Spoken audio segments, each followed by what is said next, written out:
Ce soir, pratiquement 15 affaires ont été examinées au conseil municipal de la ville du Port. Les principales affaires ont concerné essentiellement les budgets supplémentaires. Et le budget supplémentaire de la ville a retenu notre attention parce qu'il a fait la démonstration écrite que nous avons bien géré la commune depuis 2014. C'est-à-dire que nous avons réussi à désendetter cette commune tout en réussissant à aller capter des cofinancements.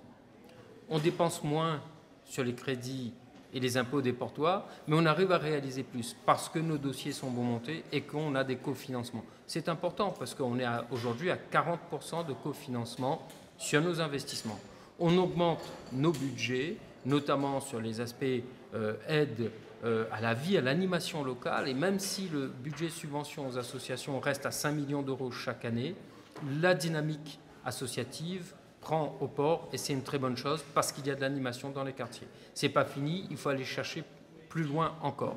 C'est pour ça que ce soir nous avons voté ce budget supplémentaire. Alors voter un budget supplémentaire en cette période de l'année, c'est classique dans chaque collectivité, on ajuste nos prévisions et on permet de réaliser davantage de dépenses. Deuxième sujet important, c'est celui du bilan des démarrages des travaux sur la ZAC Triangle de l'Oasis. Là aussi, on a vu que les travaux ont bien avancé. Et d'ailleurs, j'invite la population à la fin du mois à vivre avec moi l'inauguration du nouveau marché forain du vendredi qui va occuper toute l'allée qui longe le terrain sportif. Donc voilà un événement attendu par beaucoup de portoirs, par les forains eux-mêmes.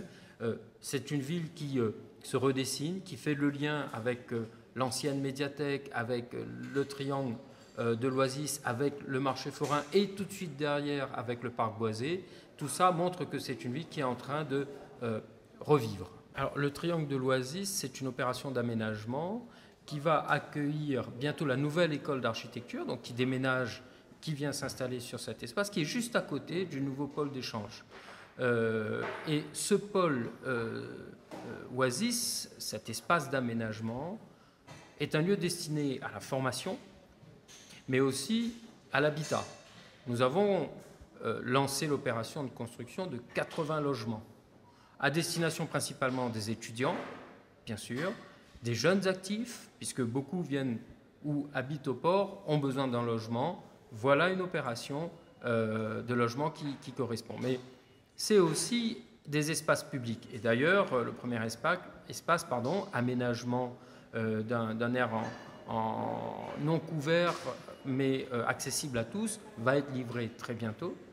Et nous allons avoir au rez-de-chaussée du bâtiment de logement des commerces de proximité et autres.